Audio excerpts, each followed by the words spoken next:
Wake up, I gotta go get it. Wake up, I gotta. Yo, what's good, man? Welcome back to another episode of the College Couch Podcast. I know usually, your boy Javaris starts it out, but it's been a rough week for him, with Georgia and Alabama battling it out, you know. So I figured, hey, I started off this week. Welcome in, y'all.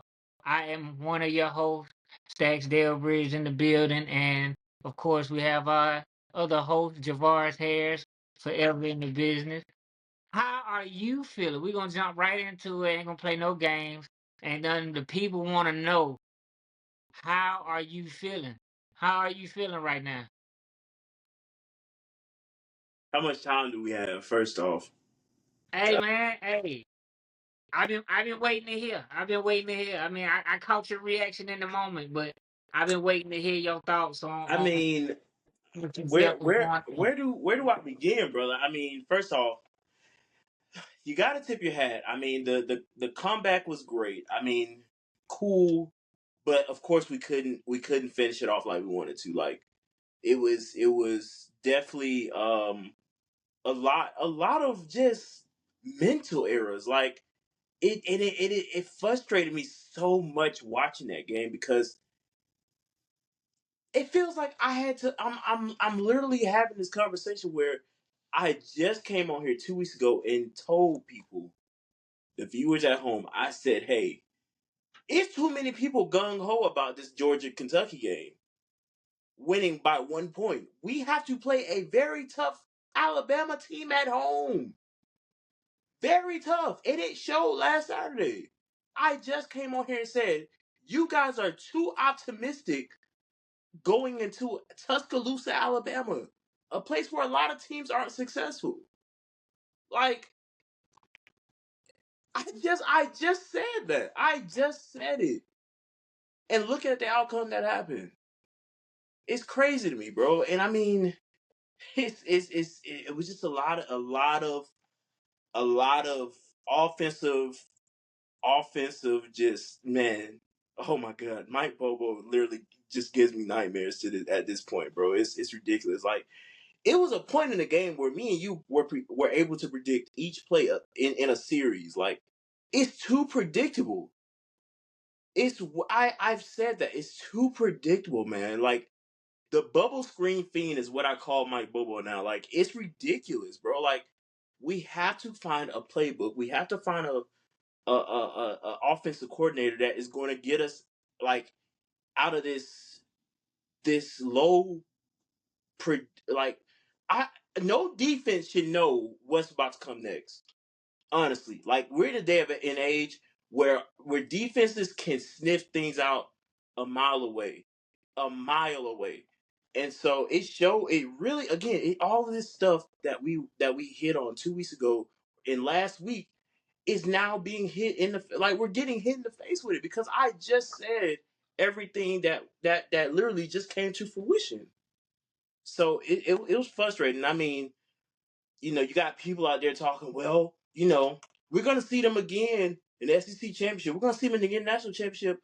Newsflash, we still have to play a pretty damn good Texas team in the next few weeks, and then we have to play Ole Miss, who genuinely plays like a Pac-12 team because they play air raid.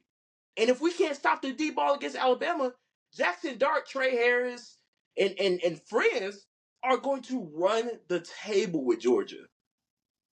So it's a lot of soul searching that needs to be done in that locker room, man.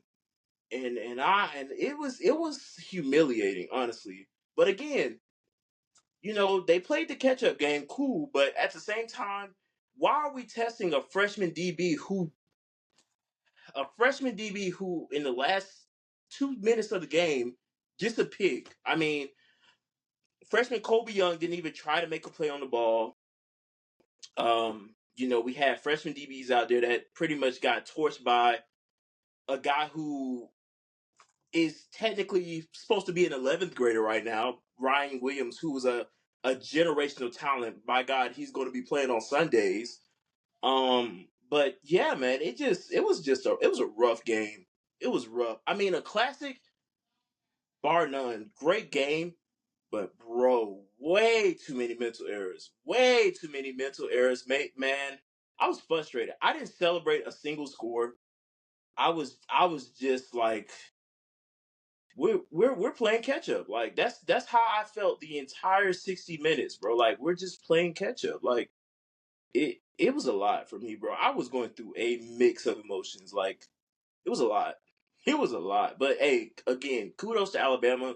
Y'all did what y'all had to do. But one thing I will say, now that Alabama is number one, they don't want to be number one. They hate being the hunted. They want to be the hunter. Like Alabama and Alabama fans, they enjoy watching teams duke it out because they can come in the last few weeks of the season and they know they can take that number one spot. They don't like being number one early. So now they're like, okay, it's any given week for us. Like we could lose this number one spot. You know what I'm saying? So um yeah, they don't like being number one. So hey, y'all better play and keep it, you know? So I mean that's really my takes from this weekend, man. But it's just so frustrating to see fans week after week. Oh well, a win is a win. Oh well, let's keep the optimism. We'll get them next time. Uh, Nick Saban. I mean, not Nick Saban, but Kirby Smart isn't getting any younger, y'all. Like, I don't know how many more years he has left with Georgia, or how many more years he wants to coach at Georgia, but he's looking at 1-6 now against Alabama, and then for it to be a first year coach he loses to as well, not a good look. But hey, it is I what it mean, is, though. to be fair, I don't think anybody else has a great record against Bama the last 15 years either. So I'm just being real. Yeah, yeah. I don't think anybody is that has a winning record Mm, against them who plays them as consistent as Georgia or whatever. And usually when they meet, it's a battle for some hardware. So I mean, just don't get me wrong. Like, I mean, yeah, they saying he's 1-6 against, but every team or every coach has a kryptonite. Like everyone, whether it lasts long or it doesn't. mm, Every team has one. Every coach has one. Like, early in his career, Nick Saban's kryptonite was Johnny Manziel. And mm. Kirby kryptonite was Hugh Freeze when he was at Ole Miss when he beat them. So I mean, and those went away. And Urban Meyer, what I'm saying, Urban Meyer was his kryptonite for a while. But every coach has that at certain points. I mean, and yeah, for him to lose to Caleb DeBoer or whatever, yeah, now that was heartbreaking. But I don't think it's a bad look because let's not be real. Let's not act like DeBoer didn't lead Washington to the Mm. championship. Yeah, they couldn't get it done. Yeah, I mean I get that, but he's a great coach, and every player that I've seen talk about him that's been recruited by him speaks highly of him. Even if Yeah, they didn't decide to go to his school, they all speak highly of him. Like if I was to go, it would literally be just because of him. You know. yeah, So I mean, great recruiter, great offensive mind. Because he's the offensive minded coach when I say yeah. that. But yeah, I mean, and as far as the mental errors, I don't even think it was necessarily mental errors. I think it was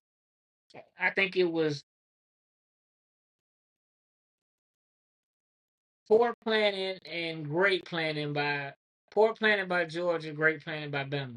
Mm, Bama attacked the edges early and forced the issue early.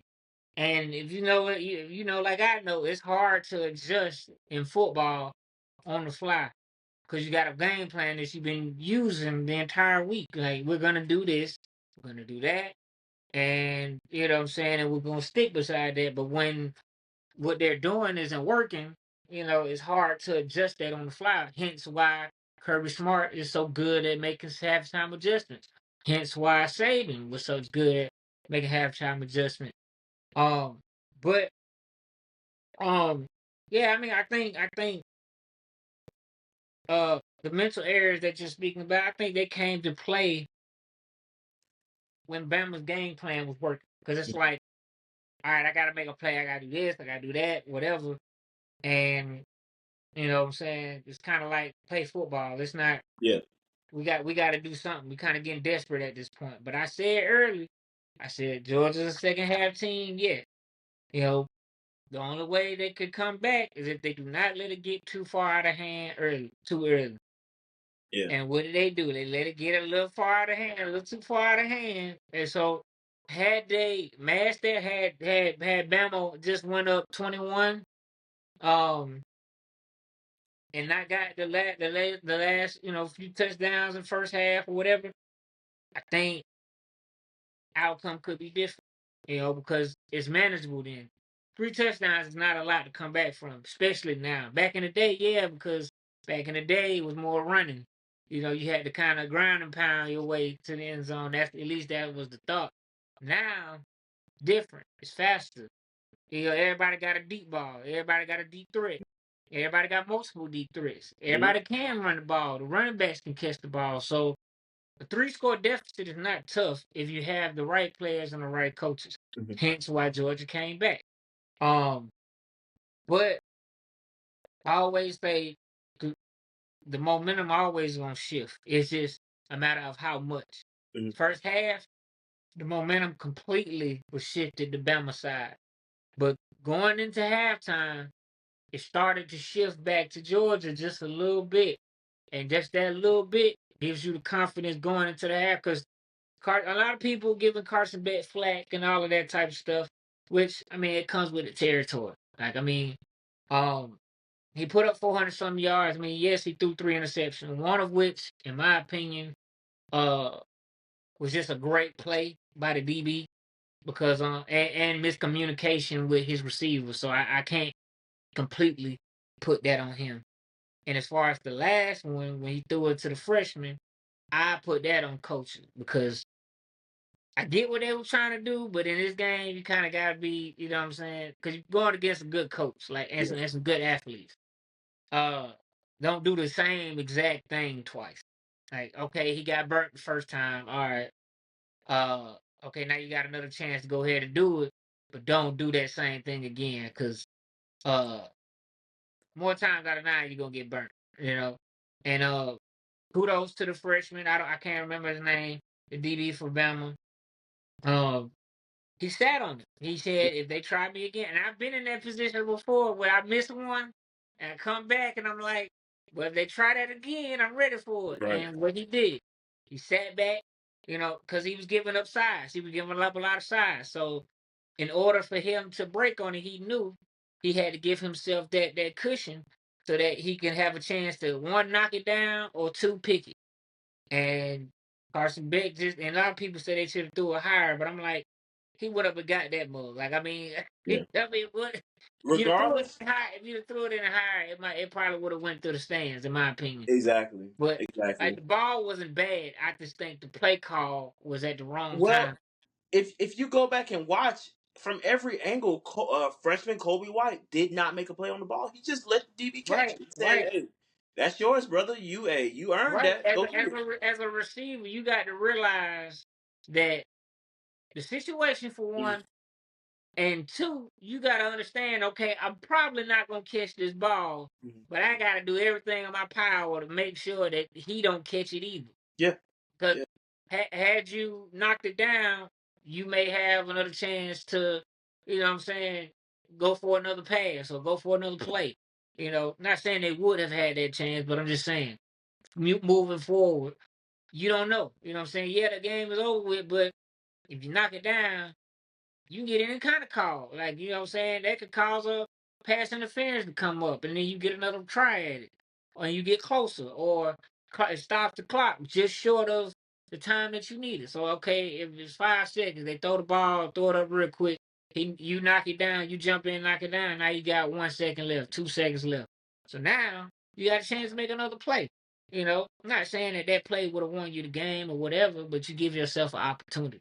So but that is a moment that I'm glad that he had because it's a learning moment. Yes, it's a big game, but it doesn't hurt you as much as it would have hurt you had you made that mistake if it was to come up in, let's say, the SEC championship or the national championship or in the playoff. Because right now, with that loss, yeah, it stings, and yeah, you hate to lose to Bama. Trust me, I understand. I understand. But Yeah. Oh but yeah. but this loss, you can come back from it. Had this been playoffs, had this been SEC championship, it might have been a different story. Like, you know Yeah. what I'm saying? So, um, uh, yeah, early in the season, it's good to get these matchups because now you see what your team made of. Y'all had adversity. Y'all have come back from it. Y'all have come as a team. You have a loss, yes, but it's nothing to feel bad about. Yeah, they had your number first half, but the score does not reflect, you know what I'm saying, how the game went. Why? Because y'all kept pounding the pavement. Yeah. So, And um, to Georgia's credit, I will give them the benefit of the doubt. I mean, we are definitely a second half team, and I've said this before on the podcast, man.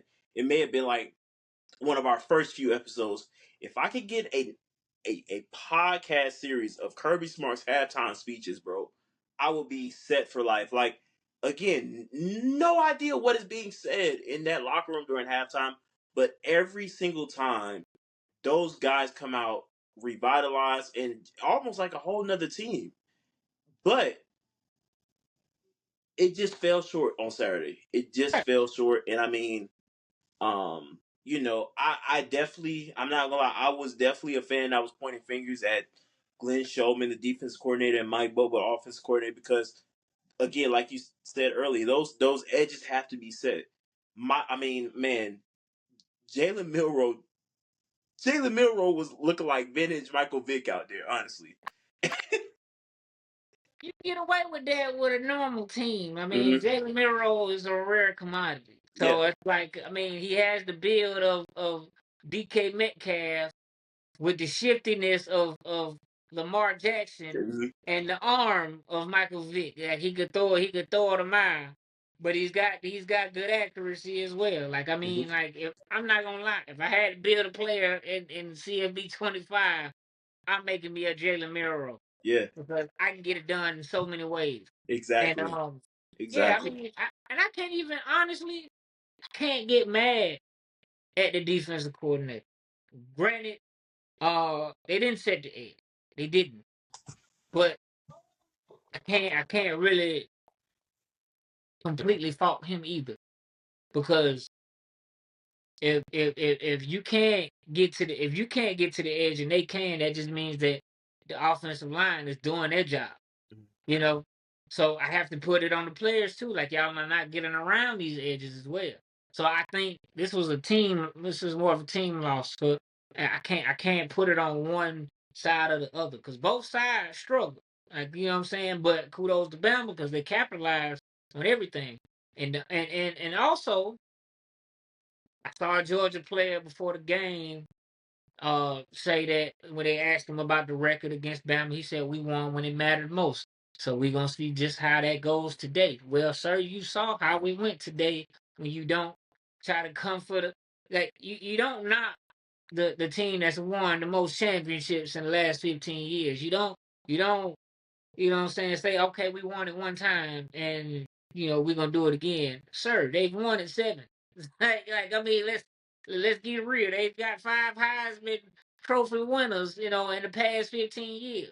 Like, let's come on, man. Like you can't knock Yeah. that. Like, so I think it woke up a lot of players who thought that just because they were on Georgia that it's gonna be easy because uh they have such great talent. Because I've noticed a lot of players on Georgia and even sometimes on Bama. I think um I mean any team that's had success like that, they get complacent. It's like, especially the younger guys, it's like, yo, we playing for Georgia. Like, I look to the left and right of me, I see other 5 stars, I see other 4 stars, I see other athletes that's probably gonna be in the league. We got this.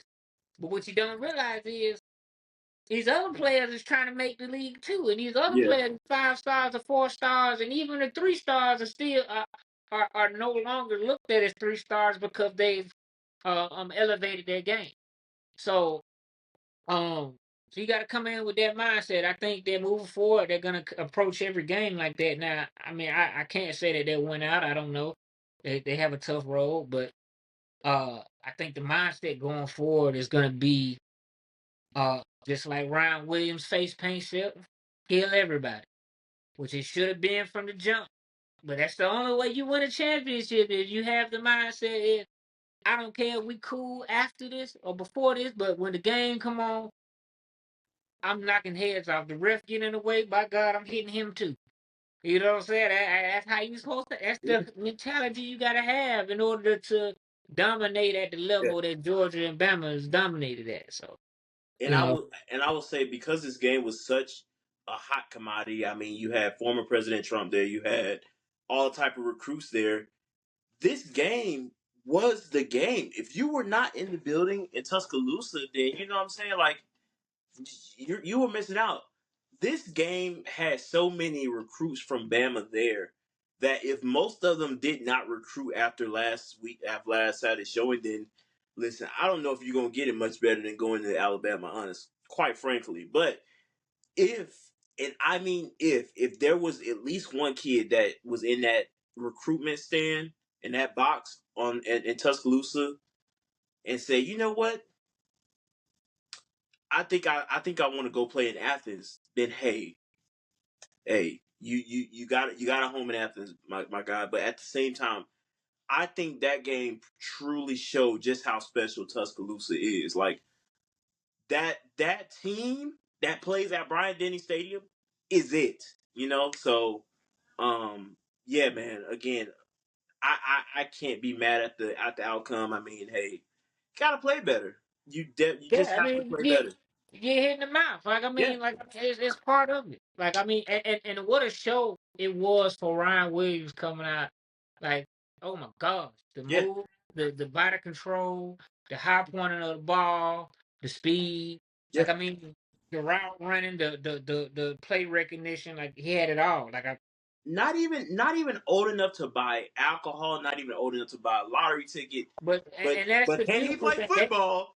to me, and I saw an interview with Jalen Milrow speaking uh on his work ethic and yeah, how he gets it. Like he asked to be put on the same plan that Devontae Smith was put on. He asked to be, to throw with Jalen Milrow whenever he was ready. Asked to watch film with Jalen Milrow, and those little things like that was even willing to travel to Tuscaloosa from Mobile. And that's a few hour trip. So the hmm fact that you get that little things that work ethic, it shows in the game. So to all the people that are athletes watching, that's what you're supposed to do.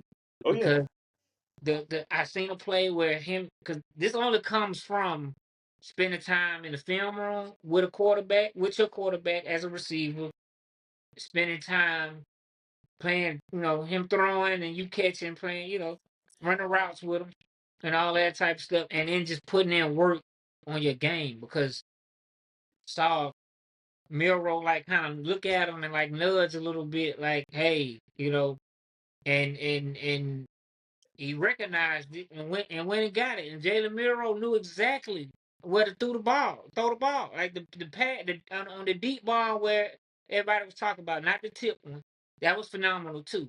But the deep ball that basically still the one game that got KJ Bolden and Julian Humphrey looking crazy on national television. right. Yeah, That is your quarterback knowing where you like the ball, a veteran quarterback knowing where to put the ball, because he easily could have tried to lead them deep, hmm which what most quarterbacks would do.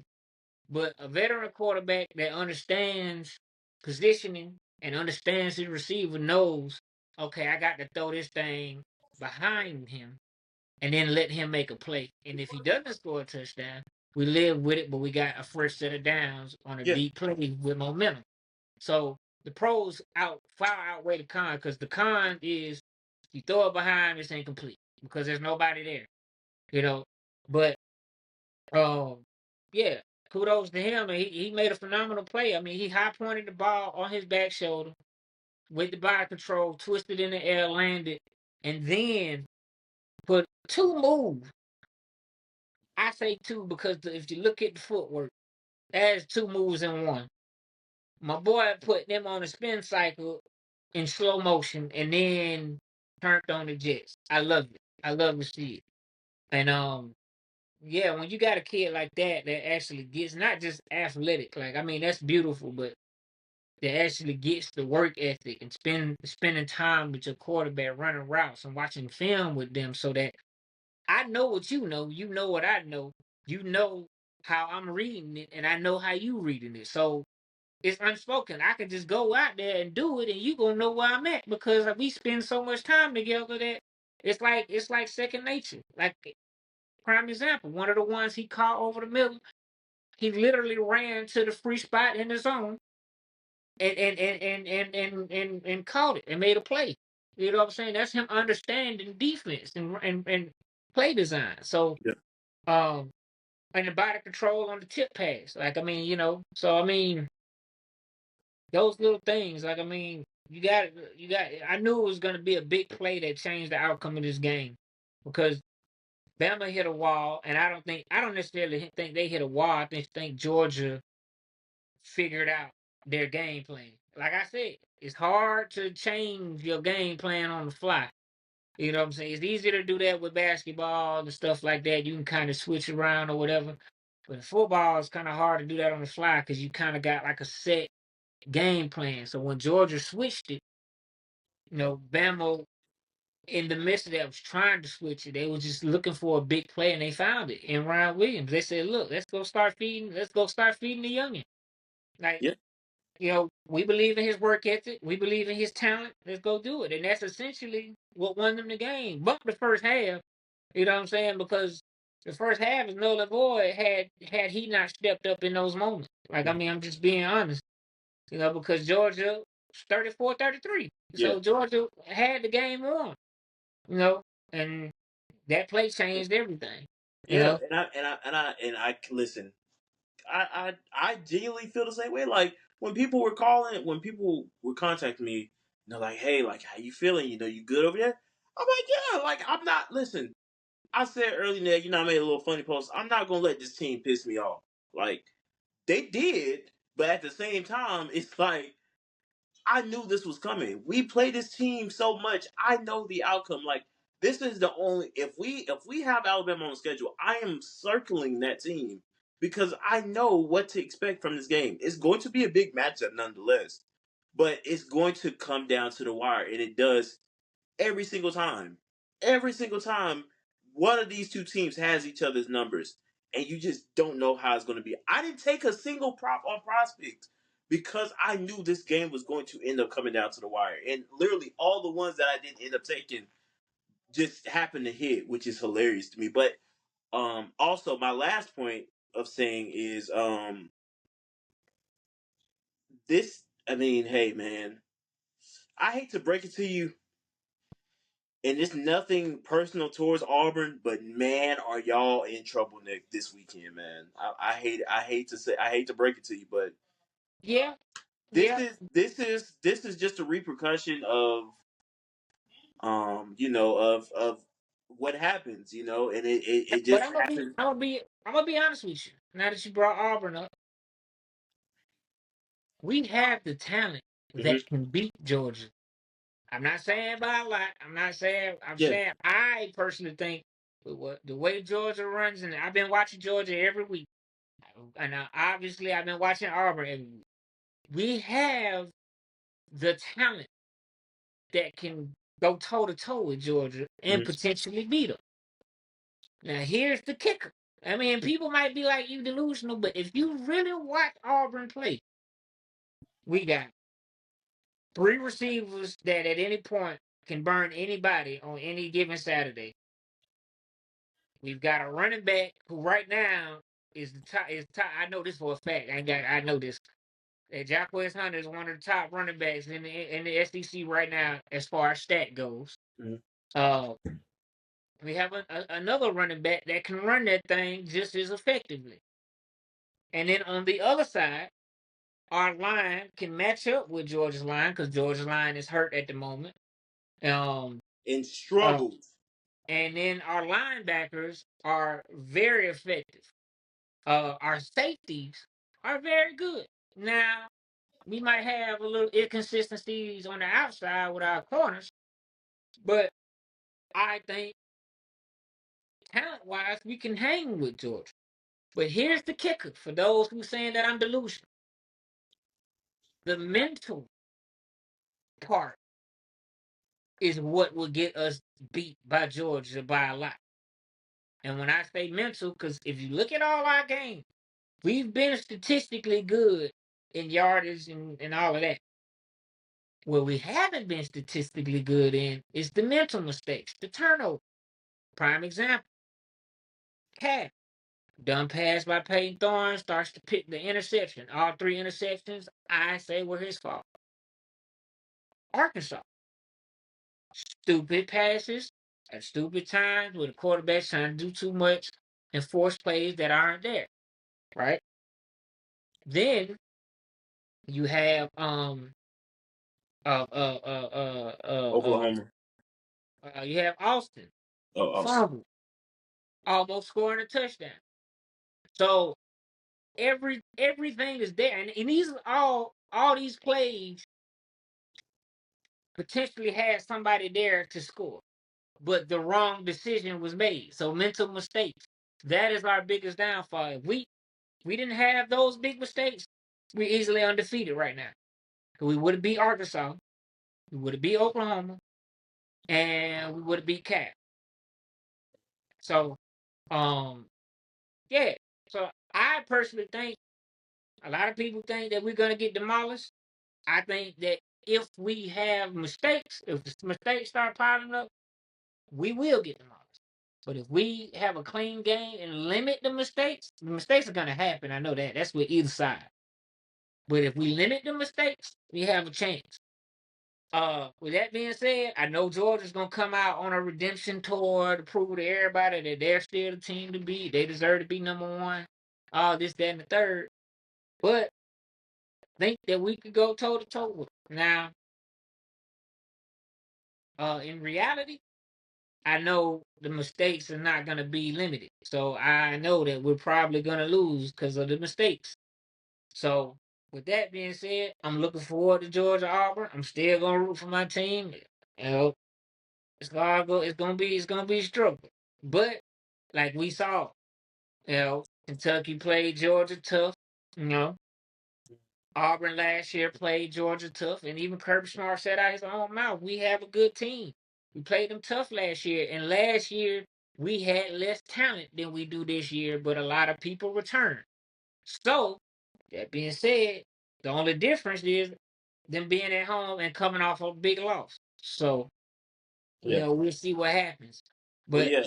Well, any given no. Saturday, but I say Kentucky to come into this next game Yeah. where Kentucky showed out and proved Against. that that the Georgia Kentucky game was not a fluke. Yeah. And it's starting. It's so crazy because playing against Kentucky is starting to look like a trap game for the entire SEC conference, which is insane. Well, it's not insane because we've seen it in previous years, like Kentucky, whether it be at home or whether it be on the road. Like Kentucky is going to show you, like, hey, don't think we're easy win because we're not. Like you're gonna have to earn it, and Ole Miss didn't earn it, which is crazy. You know what I'm saying? Because Ole Miss has been one of the most dominant offensive threats combined within not only the SEC conference but college football this season. I mean, Jackson Dart just goes out there and launches it every offensive possession, and I mean they're just racking up on the yards. When you have Right. a talent like Trey Harris and Presscorn and that running back that they got that's really good, Parrish, they're just marching downfield each and every offensive series, and I mean Kentucky literally put a stop to that. Kentucky said you will have to earn that. You're not going to. We're not just gonna let you just air that thing, air that thing downfield. Yeah, and kudos to that defense. That Yeah, defense is really good. yeah, I think defense is very well coached. They're disciplined. mhm, They're athletic. They're in position. I mean, because that's essentially what kept them in the game with Georgia. Like the offense didn't do too great on either side, but that's two high-powered defenses going at it. And I think that is where Georgia's problem would be in the future if they don't clean it up. Which I know Kirby Smart's already on their tail. Like, look, get this together. I told you, you get hit in the mouth, you take a day off. Like, you know what I'm saying? So, uh, you know, you had Kentucky. That's a good defense. I mean, y'all got y'all got a good defense in Texas coming up. Y'all got, you know, uh, uh, uh, uh, I mean, in the SEC championship, same thing. I mean, whoever y'all end up playing, or if y'all end up playing at all, just depending on how the rest of the season goes. Yeah. Um, it just shows you that in this league, you can't get too high. Yeah. You got to play, especially in the SEC. You've literally got to play every game as if it's gonna be the last game, or it's like an elimination game. Because if you don't, one, you're gonna drop in the standing. Two, you will get beat. You will get beat. Yeah. Like, I mean, you know what I'm saying? So I mean, yeah, Ole Miss's offense was powerful, it's high rocketed, it was all of that. But once you stop what they're comfortable with doing first, everything else is kind of like, all right, we got it. And then once you give a defense confidence, you can count it. You can count it. Because that's the same thing happened in the Georgia game. Bama got confidence, and after that, it was just like, yo, all right, Yeah. we here. And that goes to my point I've always said. Yes, you have to have a good defense to win championship, but you don't have to have a great one. Because think about it, Bama's defense is great, right?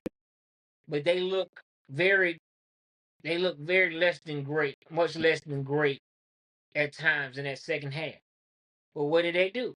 They made big plays at the right moment and didn't let the game get too far away from it. You know, so I think the same thing happened with Kentucky Ole Miss. Kentucky Ole Miss, everything was close, and it ended up what you want to do, whether you're the winning team, when you're the losing team or the team that is is barely winning. Whoever has the last possession, you want to force them to kick a field goal because a lot more could go wrong with a field goal than a pass or a run or whatever. Because you end it with a field goal, you could miss it by a mile, it could be short, it could be left, right, whatever. And you can block it, and penalties can happen. So, um, and that's what they ended up doing. Like, I mean, and it was a good game. It was a good game. Kentucky looks good, although I hate that they won't be competing for a SEC championship at this point in time, because I think they're a really good football team.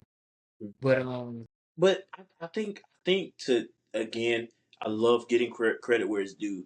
When you go out and get guys who want to play, like them getting Jamon Dumas Johnson from Georgia, when J.Q. Hardaway, who transferred over from Clemson, who's a Columbus, Georgia native, you know what I'm saying? Like, when you get guys like that who play football, who want to play, and all of them have one common goal at hand is knocking off teams who think they're just going to come in and get these easy W's, that's when you have a successful program on your hand.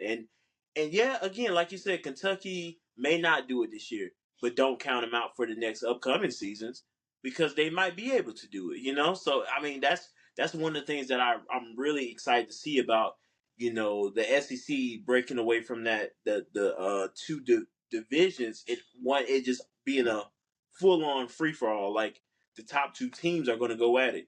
And also another thing, if the season were to have ended today, guess who would have been in the SEC championship? Texas A&M and Tennessee, because those are the two highest teams right now on the standings. So you think Georgia may have had a chance if the season would have ended today? well, man, Things do. in their defense, they've had more SEC Right. games. Exactly. So, Exactly. but Exactly. but yeah, I mean, you're right. If it was to end today, that would be and rightfully so, because they will be undefeated in the conference. Yep. But luckily, it don't end here. You got to play the rest of the Right. conference. You got to play the rest of your conference games. But Exactly. I But I'm mean, just saying that's just how this I got what season. you're saying. I Yeah, mean, that's just how the season is now. You got to fight every week for a every week. win. So yeah, yep. No, I'm sorry. It would have been Texas and Texas A&M. Tennessee is a little bit further down, but yeah, it would have been Texas and Texas A&M. So, um, but yeah, man, that again. What a game that would have been. Texas, Oh Texas yeah, that would have A&M, been in-state a rivalry rivalry game. at the Dome Yeah. for the SEC championship. Oh What yeah. game that would be for the SEC championship. But Absolutely. again, that goes to show you for those that say that the SEC is not the strongest conference, that tells you right there. Because think about it. Every year in a local conference, you got the same product. You usually got the same team really competing for the conference championship or making the playoffs. For us, you know what I'm saying? You may got one. Then the other team is kind of up in the air, just depending on how it goes. You know what I'm Yeah. saying? And then, everything else just kind of trickles down from there. So, Hmm. um, yeah, I mean, it's interesting to see, but you got to play every week. Got to show up every week, show out like it's gonna be your last. Like this Absolutely. is the SEC championship, or this is the national championship. You got to play it like that. And then every game after that, you can't approach it like you've already won. No, you got to approach it like we ain't won nothing yet. We ain't done. You know. So So I also want to say how well that your boy Brock Vandegrift did this past game too. I mean, looked really really good. I want to say he threw for 243 with one touchdown, and I mean I know he started off a little sluggish as well, but I mean for him and we talked a little bit about him this past weekend too. For him to just kind of just say, hey, like I'm not a background guy in a way. When he was sitting behind Carson at Georgia, for him to go to Kentucky and say, you know what, this is where I feel most comfortable. This is a offense that's set around me. I could be a starting guy, and I mean he goes out and he's doing his thing down in Kentucky. So man, big shout out to him. Big shout out to Jamon Dumas Johnson for those guys taking that step and taking that move over to leave a big program like Georgia and go to Kentucky and make things shake. I mean, they're not. It's not bad right now for them. They're 3-2, 1-2 in the conference, but that again, that's not saying that they can't go and turn that program around in the next few years. So I think that they are going to be fine. So let's go ahead and move over to your boys. I talked about my boys earlier. Let's go ahead and hear this recap of this Oklahoma Auburn game this past Saturday. so Oklahoma down five receivers, down a backup with some injuries. Uh, they I would say their defense that game played lights out. They played out of their mind. Um, we had an opportunity to win the game. We had an opportunity. We was there. It was right there. You know, going into it, late. All we had to do really was run the ball. I mean, and a controversial play call was called and cost us 6 points. They took it back to the other way and scored a touchdown. So I mean, I don't like the play call. I don't like the decision to pull it and throw it. We drive down the field. You got Jacquez Hunter in the backfield. I mean, after him breaking off a 15-yard run, I mean, I say keep feeding him. You know, let's drain some of this clock. Let's Yeah, get down here and score. I mean, I think the game plan by the coaches was good. I just think it was poor execution by a few of the players. Uh, you love to see Hugh Freeze get after Peyton Thorne after a bad decision, and then lift him up after a good decision. Um, yeah, Peyton Thorne. I mean, I'm just being honest with you. For the first 2 quarters and a half, 2.5 quarters, I mean, he didn't play bad. He didn't make the big mistake. He made the good reads. He was running the ball. I personally think his pride got in the way in this game. That's my personal thing because everybody's been talking down about him. Everybody's talking bad about him and how he think we shouldn't have never got him, and he couldn't do it or whatever. He was calling his own number, in my opinion, a little too much. And but when he just decided to throw the ball, I mean, like I said, we got some athletes on them corners. Um, and Lambert Smith is a dog. Mhm. You know, he's on pace to be our first 1,000-yard receiver in the last 25 years. Like we haven't had that in a long time. You know, so um yeah, I mean Cam Coleman, what grit I saw from him, like I mean he make a bad play and make a mental error and he come back out, they give it to him, he make a big play. I mean, it's a good thing to see. I like the play calling. And then like I was saying, like I like the play calling at the end. I just think that because a lot was controversial. A lot of people say Hugh Freeze shouldn't have called that play. I like the play call. I just don't like the decision from Peyton Thorne in that moment. Give it to the back, let him cook. Okay, he get 2 yards. That's fine. That's cool. I would rather him get a few yards and we chew up some of this clock. You know what I'm saying? Either go down and well, I'm gonna be honest with you, I wouldn't have kicked the field goal because our field goal kick only 0 for 3. Well, technically 0 for 2 because one of them got a penalty on us, so he had to re-kick. But um, I personally think you run the clock out there. You because we had the game, we had the game, we had the game. I mean, that just goes to show you how good Oklahoma's defense can be. Yes.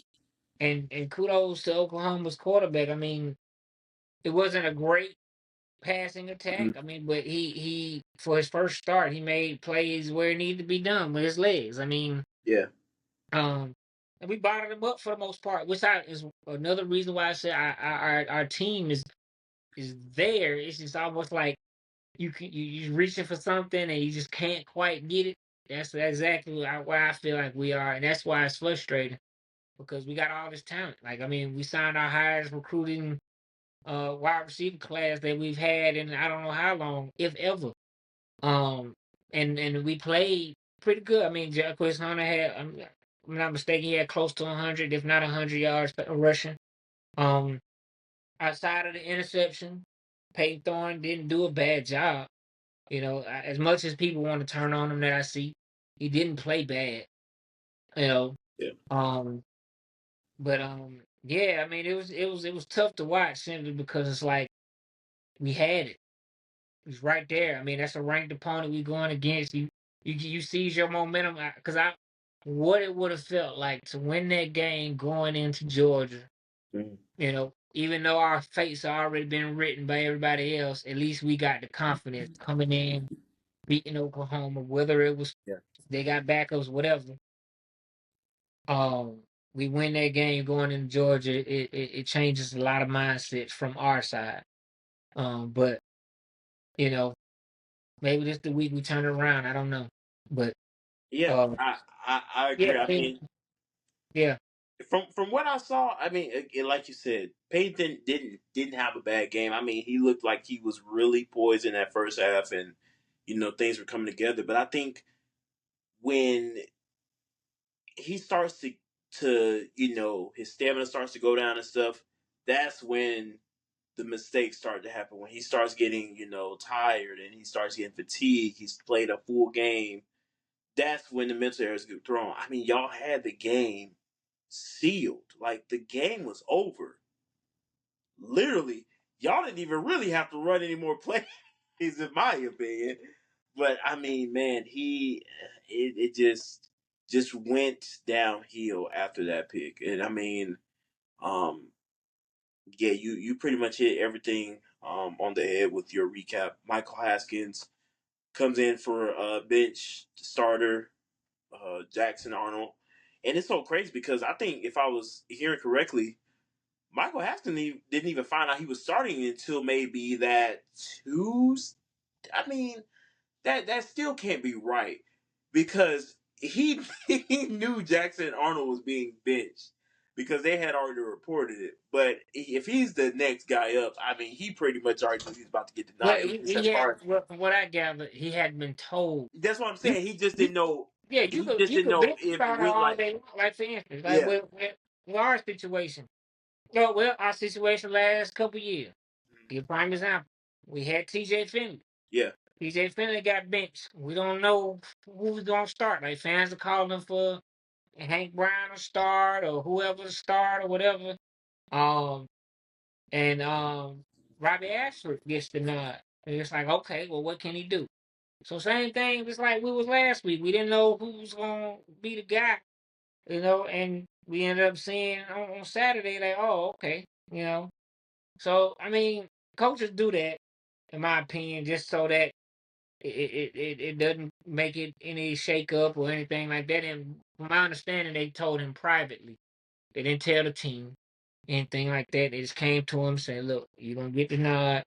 You know what I'm saying? Let's get these reps in. So I mean, for him to have a short week in preparing to be the starter, he didn't play bad in that regard. He used his legs a lot more efficiently. Um, but I mean, you gotta tip your hat off to somebody that comes in to hostile environment. I mean, regardless if Auburn's ranked or not, Jordan Hare is not an easy place to play in. yeah, And then when we have it clicking on all cylinders, it's dang impossible to win in Jordan Hare, in my opinion, unless you just got a really, really resilient team. You know, um, I mean, people might think different, but until you've been in that atmosphere and seen what that atmosphere is like, you wouldn't understand. Um, yeah, I mean, it was a great game on Arkansas's part. The defense, I think they played out of their minds. Um, Oklahoma's backup receiver that filled those shoes. He made some big plays, made some good strides.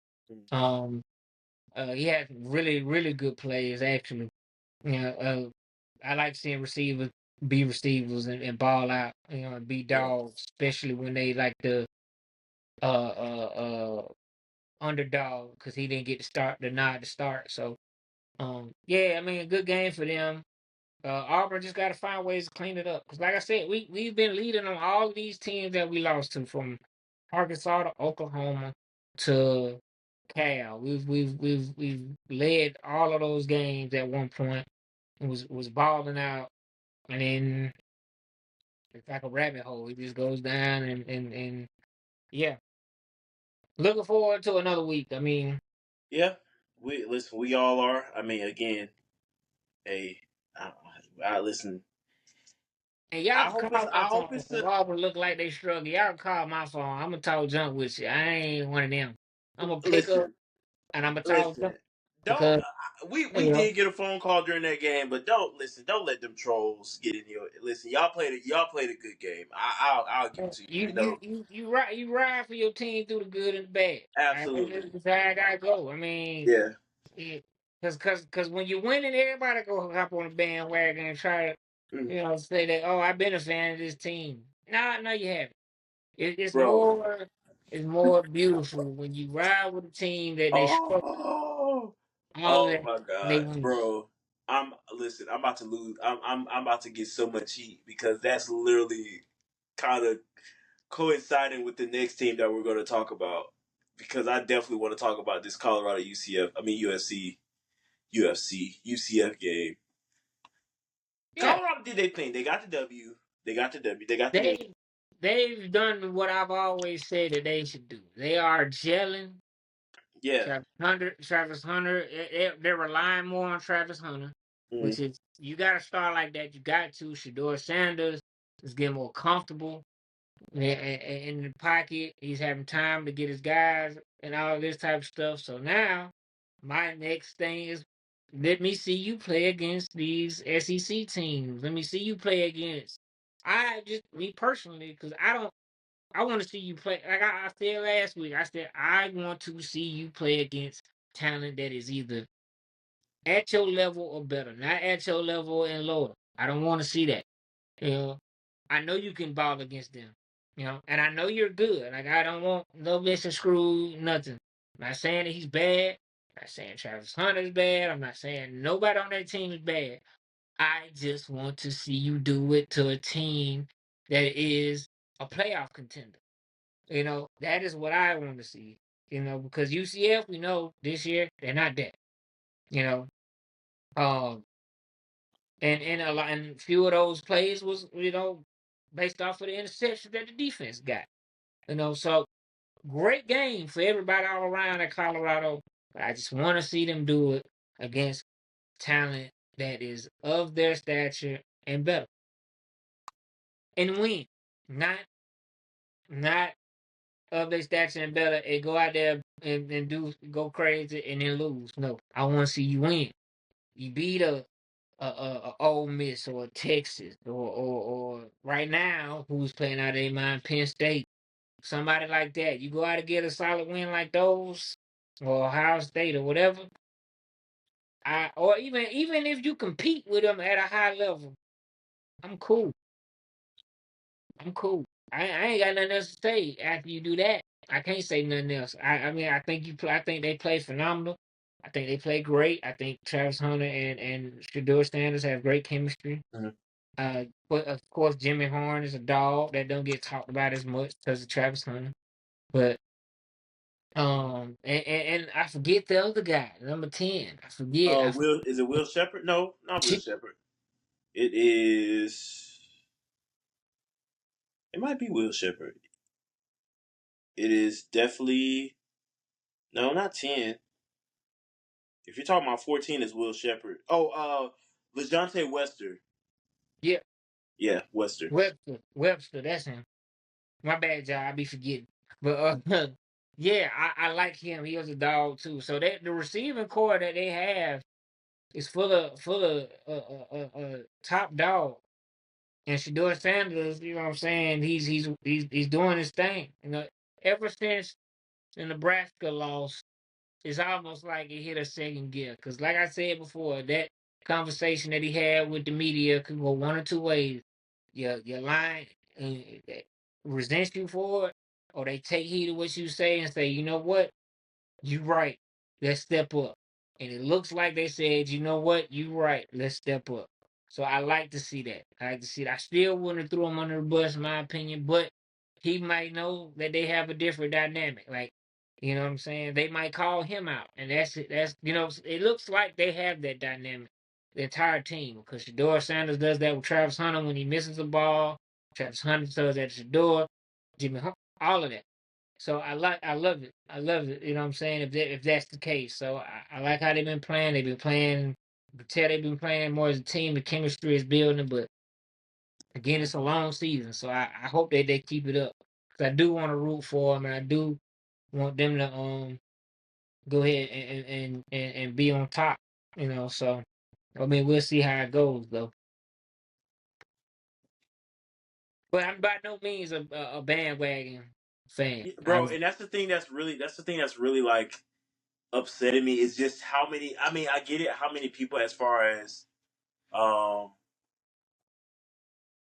just as far as everybody that came in that scope of wanting to be a Colorado fan all of a sudden of just course. I because of mean, Coach Prime. I mean, I get the Prime course, effect and course. I all. mean, because it's prime. I So I get the mean, Prime effect, but gosh, like this wherever is. he goes, it's gonna draw attention. It's gonna Hey, put people in the stands. So I mean, I personally don't think that most of these fans are Colorado fans. I think they're fans of yeah, Prime, Fedora, Travis Hunter. I think that they're that, and everybody else that's around them benefits from that. Because think about it, would Jimmy Horn still have the eyes that he has on him now, would he still have that had he not been playing with Prime? Would Webster have that had he not been playing with Prime? Would Shador have that if he not been playing with Prime? I think the only one out of all of those people on the team that will still have that that look is Travis Hunter, because yeah, I mean, he was a 5-star recruit coming out, and that's not to say that Shador is not good. I just think that, think about it, like you got Prime as your dad, and Tom Brady is literally your mentor, and you literally had conversations with Tom Brady. There's no other quarterback that's in college football that's literally having Tom Brady train him. So beside maybe Manning or something, but he got his uncles. So you know what I'm saying. So I mean that plays a role too. It's not to take anything away from it because that's what you're supposed to do.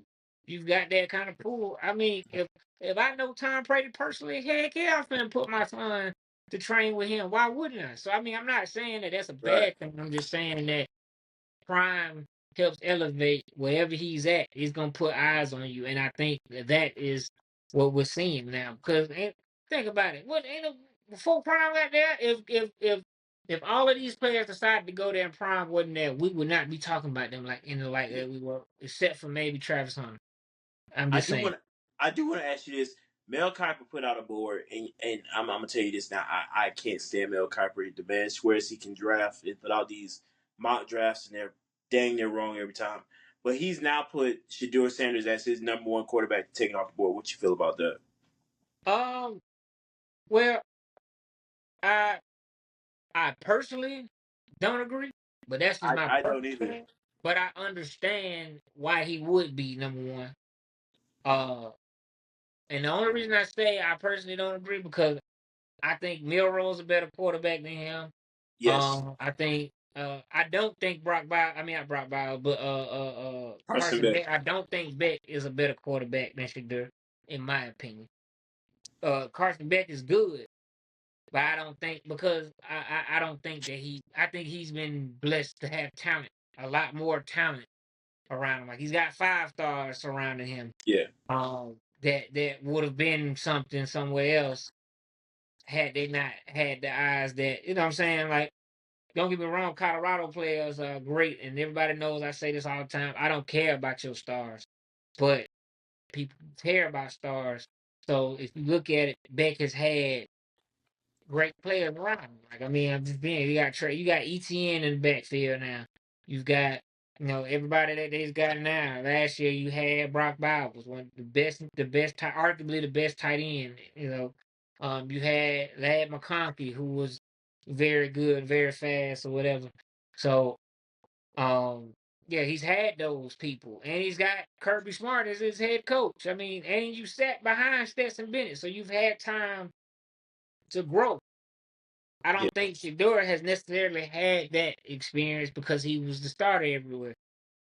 But the trade off for that is, I mean, you got Tom Brady as your mentor. So I mean, you take what you can. So I mean, I don't agree with it because I personally like Jalen Milroe better than all of them just because of everything he brings to the table.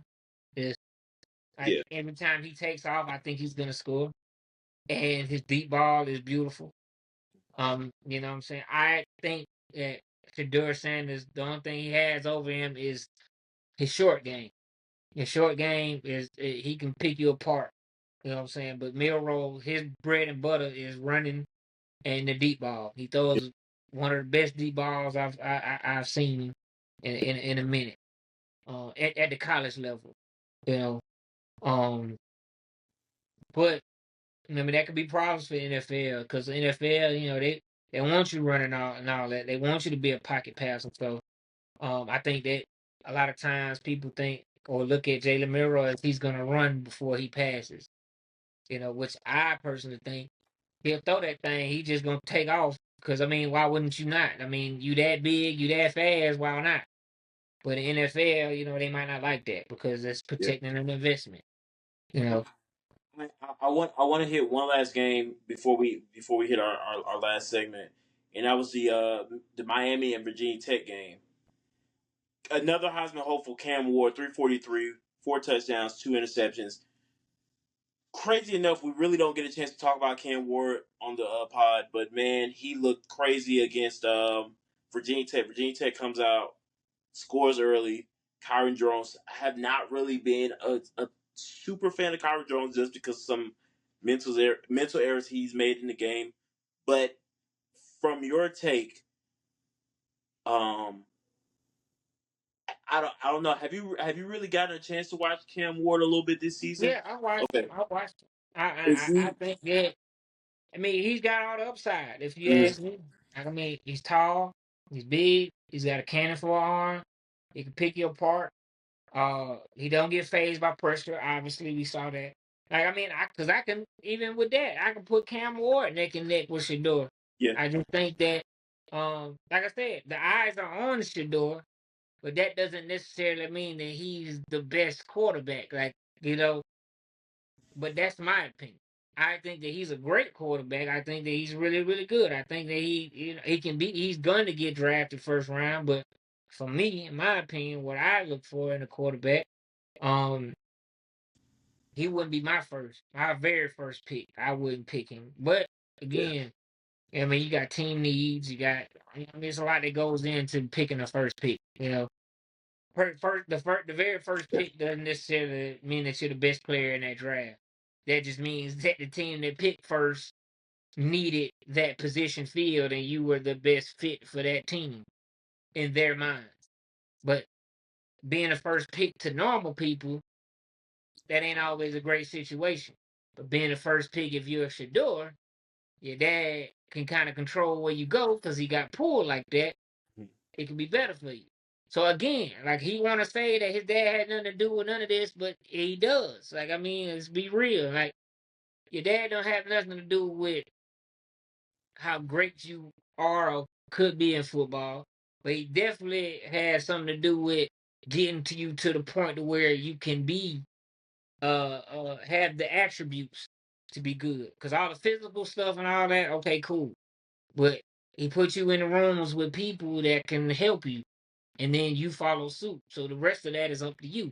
Right. So I'm not saying that he's using his dad as a crutch or anything, but the real would be once he gets from under his dad how he plays, and that's my opinion. Okay. Um, but I don't Yeah. think. I mean, me if I'm picking, depending on what my team needs, I like Jalen Milroe. I like Cam Ward. That's my opinion, but I just like Cam Ward. He's got that Yeah. Cam he's got Cam that Ward different dog mentality. Like Yeah, Cam Ward just has an aura about him. If you ever watch Cam Ward, his drop back is just so. I hate to put it this way, but it's like super nonchalant. Like he just takes 2 steps back and he just flings it, and it's so. he's calm. It's He's very yeah, calm. it's just He's like, very, and then just launch it. And I mean, he's it's there for the funny. big moment. You Yeah, know. it's funny to watch, but it's almost like, man, how does he do that? You know what I'm saying? Like he's it's crazy to see, but yeah, man, I think that he's definitely a Heisman hopeful for a reason, just because of the things that he's accomplished thus far, and I think he's going to have a even crazier showing when they play against Cal this upcoming week as well. So That's yeah, gonna man, it's a be lot of guys to look out for on this that's Heisman gonna be race. his big one because Cal's defense is not no slouch either. Yeah, You yeah, know. absolutely. But I mean he's been tested this whole year and he's keeps making plays and he keeps doing stuff. Just much like Shador. I mean, you know what I'm saying? Like I said, I don't think that the guy's wrong that made that mock draft of him Shador being the first. I just wouldn't choose him just because I look for different stuff in a quarterback, Yeah, in my opinion. absolutely. Yes, Shador can move, he can throw it, this, that, and the third. Yeah, that's beautiful. But I like Miro because he's got the size, he's got the speed, he got it between the ears. I've seen I put it like this. From last year to this year, I haven't seen a big jump uh from Shador. It's kind of the same thing. I just think that he has I ain't gonna say more talent. I just think he has more chemistry around him. And he's kind of settled in calmly. But from last year to this year, Jalen Milroe is his arm accuracy and his deep ball night and day, in my opinion. His deep ball was good last year, but I just think this year I I can't explain it. It's just better. You know what I'm saying? So I mean, I think that's what I look at. Can you be coached? Like, okay, because Shador, the question is gonna be, which they have every right to. I mean, people might get mad, he might get mad, but can you be coached by somebody other than your father? Because he hasn't had that. Because his dad's been his coach his entire career from a young age. So now you have to let dad take the reins off and let somebody else coach you. Can you do that? And how do you apply that? Because you don't have dad on the sideline no more. You don't have dad in practice no more. And if you do, and if he is at practice, he has no say so in how things are run. He can get you in the door, but he can't control what comes out of it. You know, so that'll be the big question with him, in my opinion. But I mean, if Yeah. he goes number one, I'm not gonna be bad. I would definitely say earned and It'll deserved. be it'll be it'll be questionable, but I mean, at the end of the day, hey, he's drafted, and I think that's what everybody kind of wanted. So just kind of learn to live with it I and mean, just see how he does in the it's draft. not a I mean, question of NFL. for the people that don't think that he should go number one. To me, it's not questionable because he can go number one. And if a team that comes up is in need of a quarterback. Like I'm to be honest with you, I would love to see him in New York with what they got going on right now in New York because they got neighbors balling out like that in New York. Like I would love to see that because that's the team that you can build from because that's a young quarterback, young receiver that's got a little bit of you know what I'm saying, a little bit of mud under his feet. You know, so because he done been out there a little bit.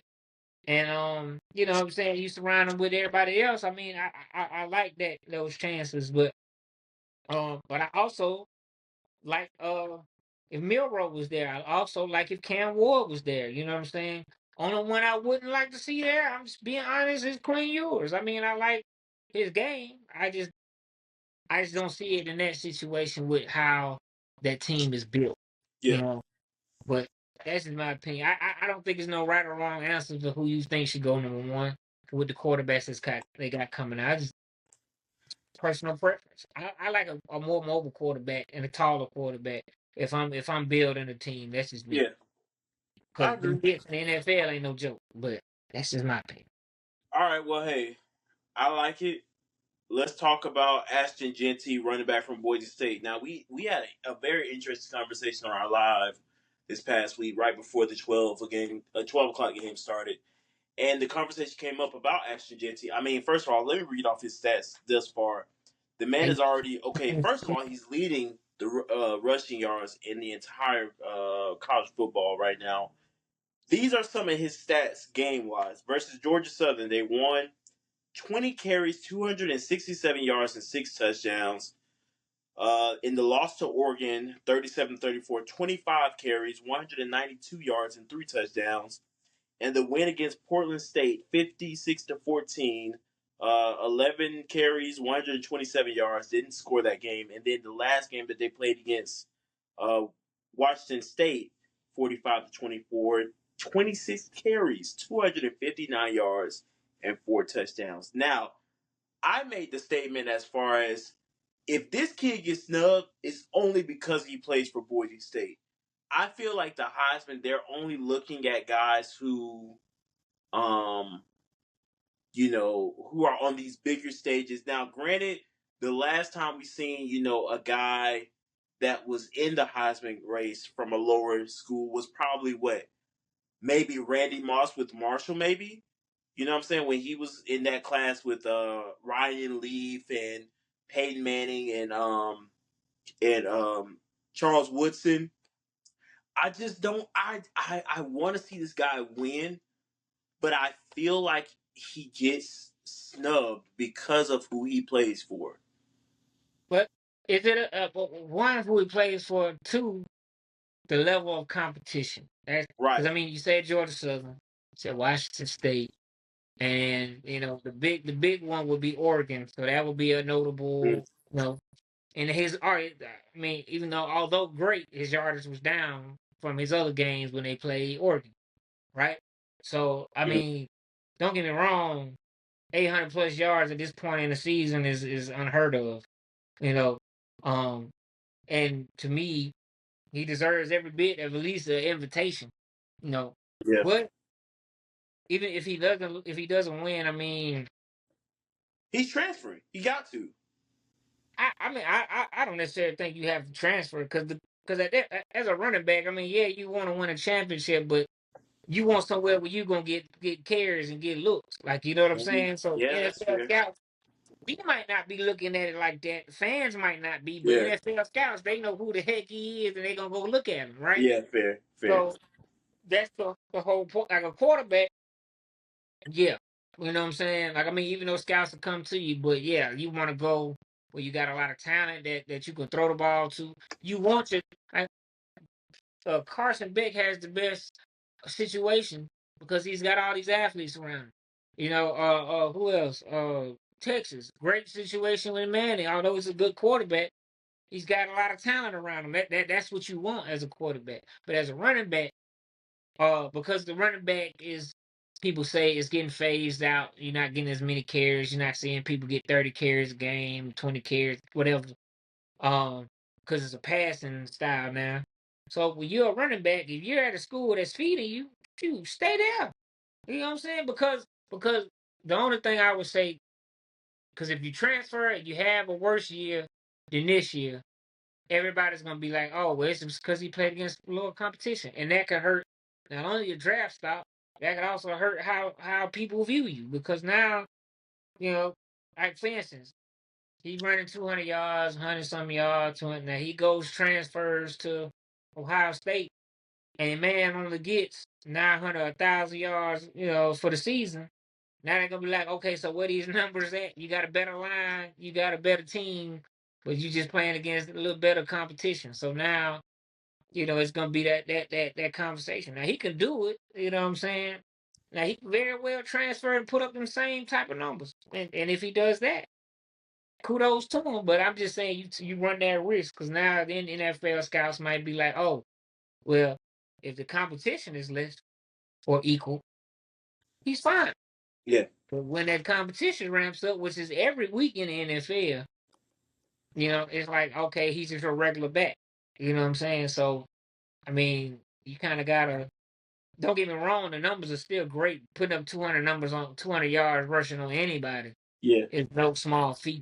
But I'm just saying, looking at it from how the Heisman race is ran, and how people in the draft look at players or whatever may look at players. I don't know if that's exactly how they would, but I mean, even if he doesn't get the Heisman, well, I wouldn't call it a snub because who did he lose to?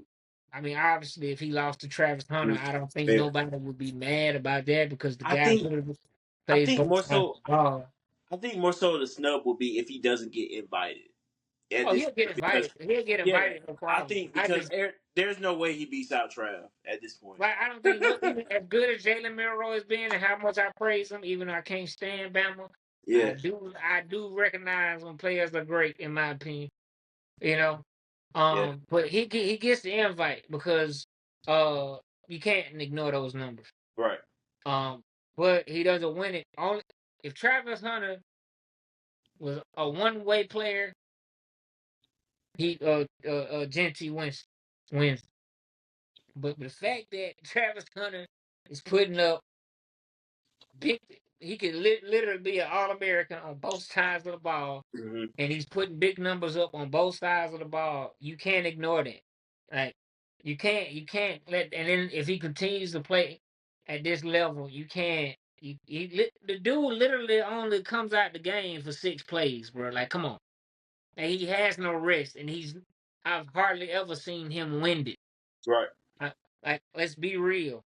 All right, so only time I seen him winded was the Colorado State game. We had to run like 40 yards to chase somebody down.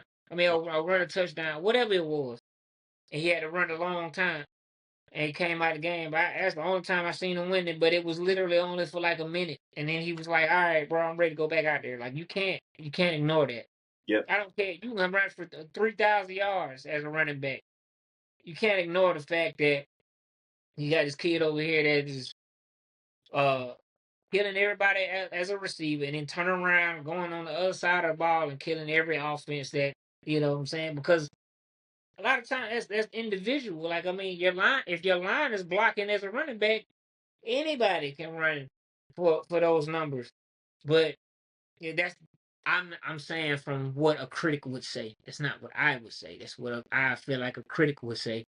Is that anybody could do that if you got a great line, But when you don't have a line, that's when you do that. But what Travis Hunter is doing, anybody can't do that. That is generational. That is you have IQ that can't be taught, and then you have the physical ability to back that up and the work ethic. So I Yep. mean, I I I see nobody else getting it besides Travis Hunter because he checks all the boxes. Yeah. Okay, popularity, yes. That, yes. Both sides of the ball. Never been done before. Okay, yes. You know what I'm saying? Done it on national TV. on a prime time slot where everybody's watching. Yes. You know what I'm saying? Done it against a big time school. Yes. Like, you know what I'm saying? So I mean, Yeah. Genty has a lot of boxes checked, but there's still some that should be checked that aren't checked. If that makes sense.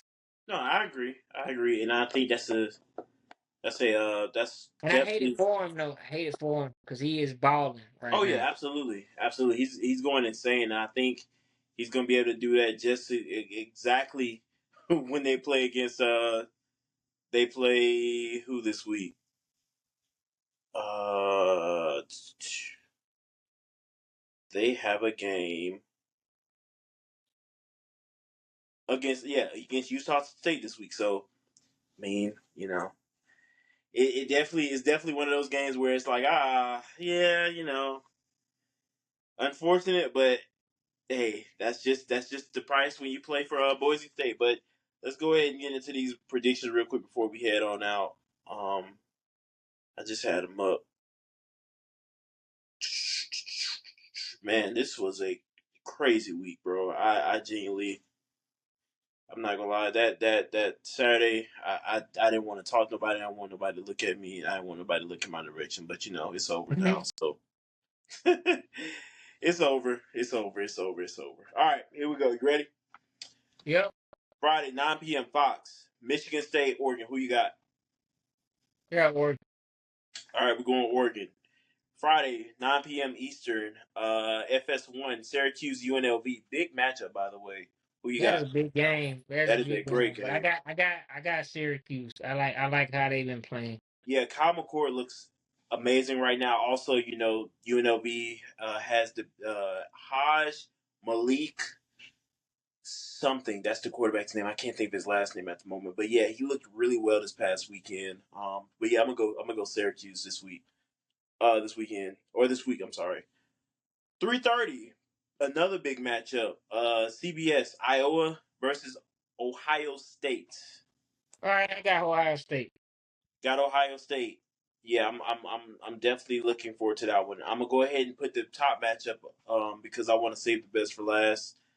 12 p.m. ABC, Mizzou and Texas A&M. Who you got? Ooh, Big Mizzou. matchup I too.